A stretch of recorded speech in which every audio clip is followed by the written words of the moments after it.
안녕하세요. 유학교육 전문기관 IB프랩입니다. 이번 영상에서는 유학교육 또는 영어교육 계획하실 때 한 번쯤 고민해 보셨을 만한 주제, 학교 선정에 대한 저희 의견을 나누고자 합니다. 제가 오랜 기간 동안 많은 학생들을 보고 느낀 점을 말씀드리는 것이고, 이것은 주관적인 견해이기 때문에 절대적인 지표로 삼지는 마시고 개개인의 환경에 맞는 선택을 하시길 바랍니다.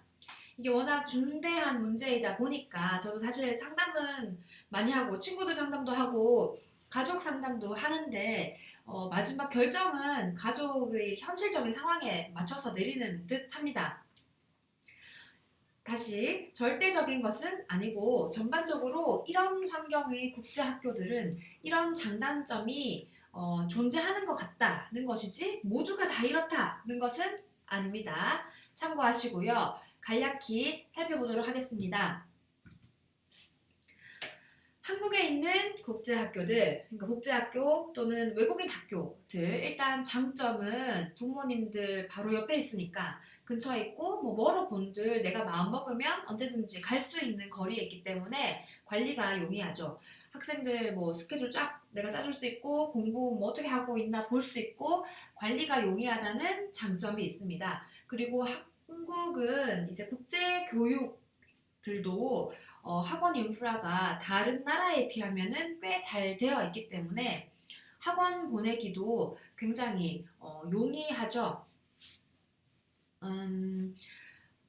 부모님들이랑 함께 생활을 하기 때문에 다른 상황에 있는 학생들보다는 부모님 걱정도 훨씬 덜 하실 테고요. 그러니까 학생이 시험 봐야 될 게 많은 학생들, AP도 봐야 되고 토플도 봐야 되고 SAT도 봐야 되고 이렇게 시험 봐야 될 게 많은 학생들을 잘 관리해서 나는 좋은 대학교에 보내게 하는 게, 가게 하는 게 큰 목적이다. 그게 제일 중요하다. 보고 싶으신 분들은 한국에 있는 국제학교에 보내는 것도 저는 좋은 선택이라고 생각합니다.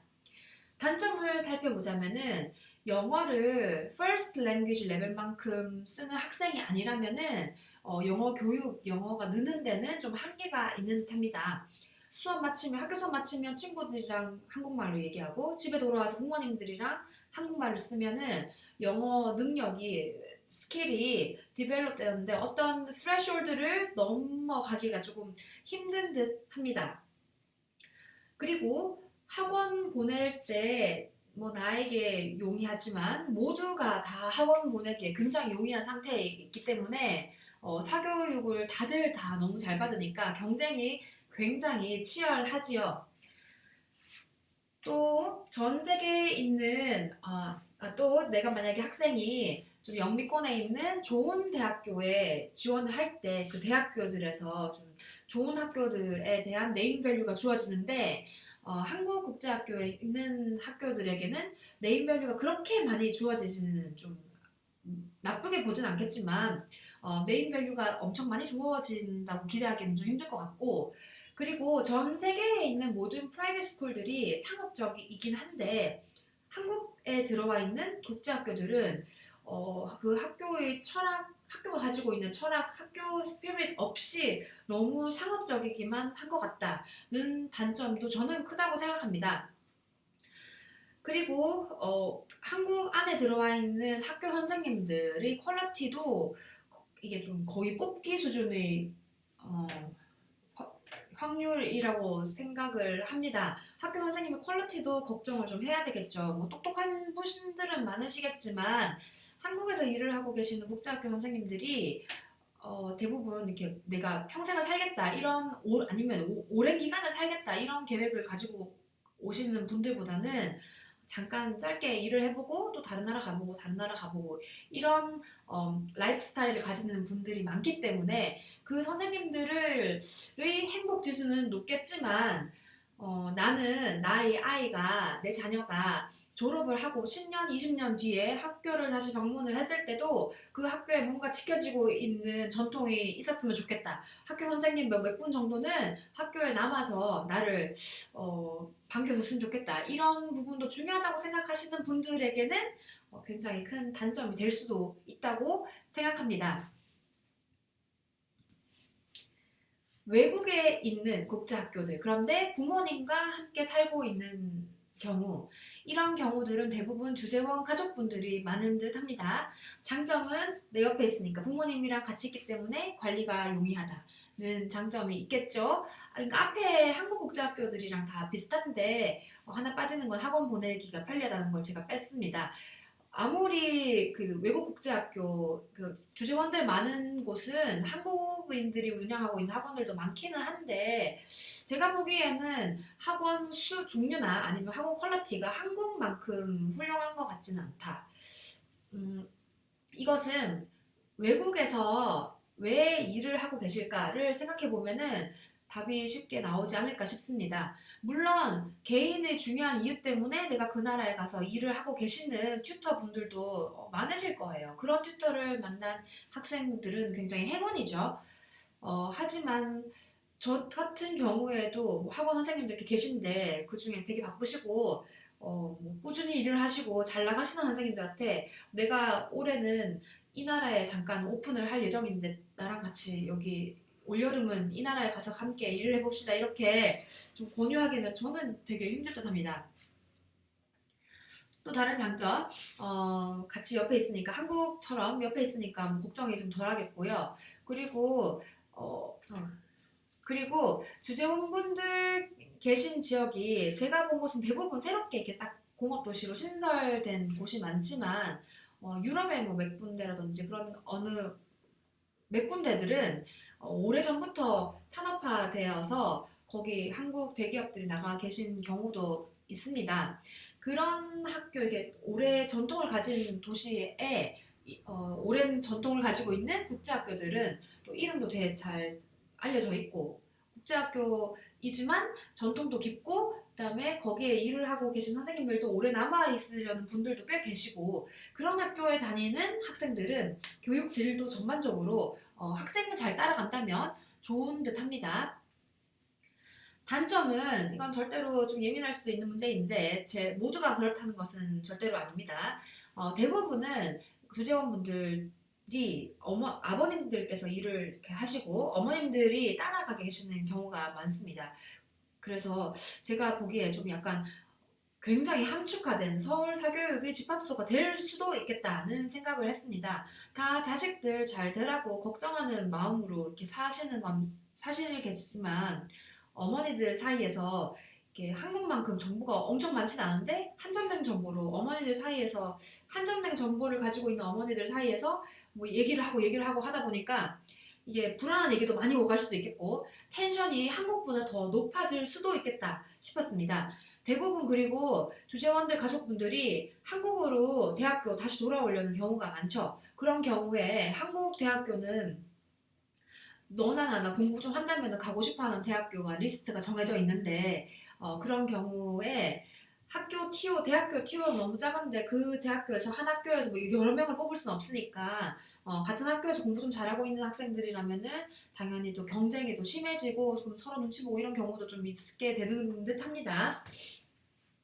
정보도 대부분 한국으로 되돌아오려고 하니까 미국, 영국 쪽 대학교 정보는 좀 한정되어 있는 듯 하고요. 그래서 뭐 많지는 않지만 의외로 주전분들께서 너무 그냥 한국 대학교 얘기만 듣기 때문에 영미권 쪽으로 정보가 너무 없어서 가지고 한 12학년쯤 돼서 관심이 생겨서 나 이런 거에 대해서 너무 몰랐다.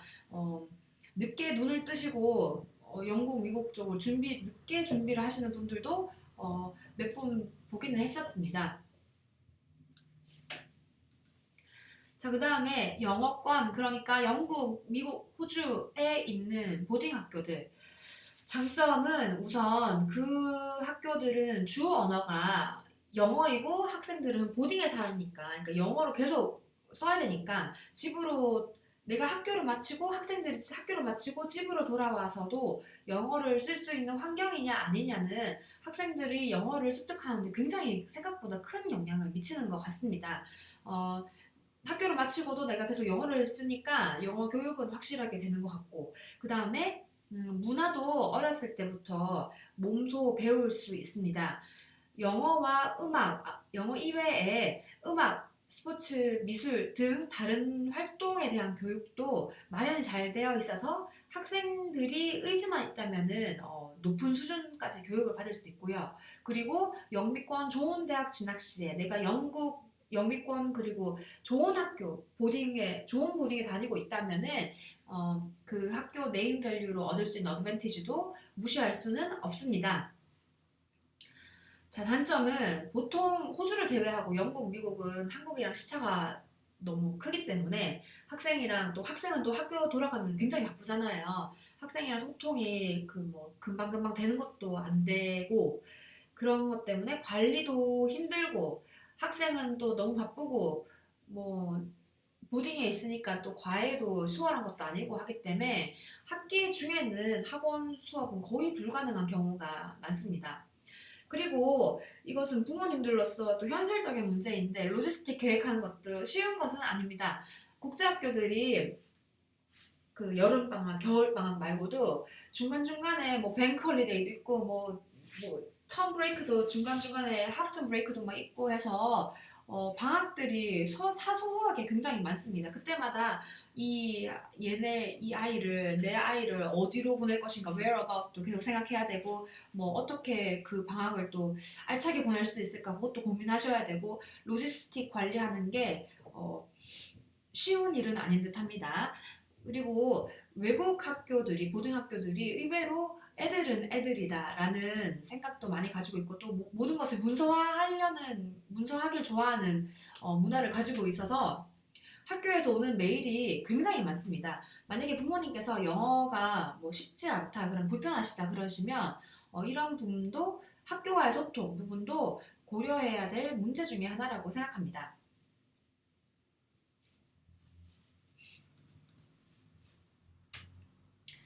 영어권 홈스테이는 물론 장점도 있겠지만 저는 웬만하면 추천을 드리고 싶진 않아서 빈칸으로 뒀습니다. 아직 10대인 아이들이 10대 초중반인 아이들이 학교 끝나면 딱 4시가 됐는데 3, 4시가 됐는데 그 이후로 혼자가 된다. 아무리 이모 고모랑 있더라도 그 사람이 나만큼 내 부모인 사람만큼 막 퍼주고 그러지는 또 못할 경우가 많겠죠. 내가 혼자가 된다. 친구랑 같이 있는 것도 아니고 혼자가 되네. 저는 이건 좀 어떤 장점이 있더라도 불가피한 상황이 아니라면 권하지는 않을 듯합니다. 그리고 물론 이게 흔하게 일어나는 건 당연히 아니지만 제가 한두 번 홈스테이 한 경우 중에 안 좋은 경우를 봤어서 좀 개인적으로 이 선택은 좀 피하게 되는 경우도 좀 있는 것 같습니다.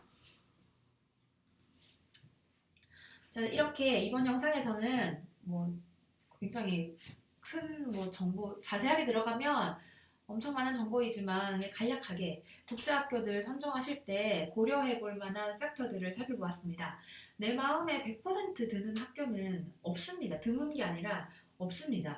학교마다 성향이 너무너무너무 달라요. 그런데 조금 이렇게 약간 공교육이 99%였던 전 세대를 살아왔던 한국인들 마인드로는 학교가 이렇게 이 학교는 저렇게 다르고 이렇게 다르고 저렇게 다를 수 있다는 것을 받아들이는 것조차 조금 쉬운 일은 자연스러운 일은 아닌 것 같습니다.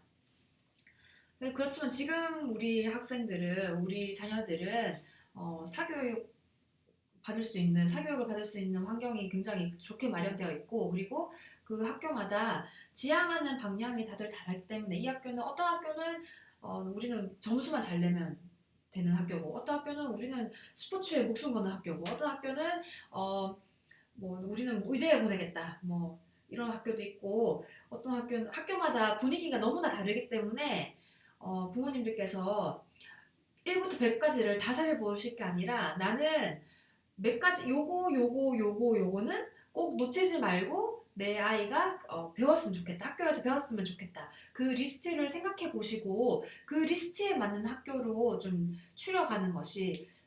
추려가시면은 좋은 선택을 하실 수 있다고 생각합니다. 앞서 제가 말씀드렸다시피 나는 잘 관리하고 유학을 보낼 거긴 하지만 대학교에 유학을 보낼 거긴 하지만 난 그래도 한국 문화를 내 애가 한국말도 잘하고 한국 문화도 잘 이해를 하고 뭐 잘 키운 다음에 뭐 대학교 좋은 데 보내는 게 목적이다, 그 목표다, 제일 중요하다. 그러면은 한국에 있는 국제학교 보내면서 잘 관리하는 게 좋겠고, 나는 내 아이가 어, 외국으로 대학교를 보낼 예정이 있는데 뭐 그 나라 문화도 잘 알았으면 좋겠고, 거기서 일을 하고 하려면 뭐 잘 민글하고 하려면 문화를 잘 습득하고 그랬으면 좋겠다. 그러면 어렸을 때부터 서구권 학교에 보내는 것이 좋겠고요.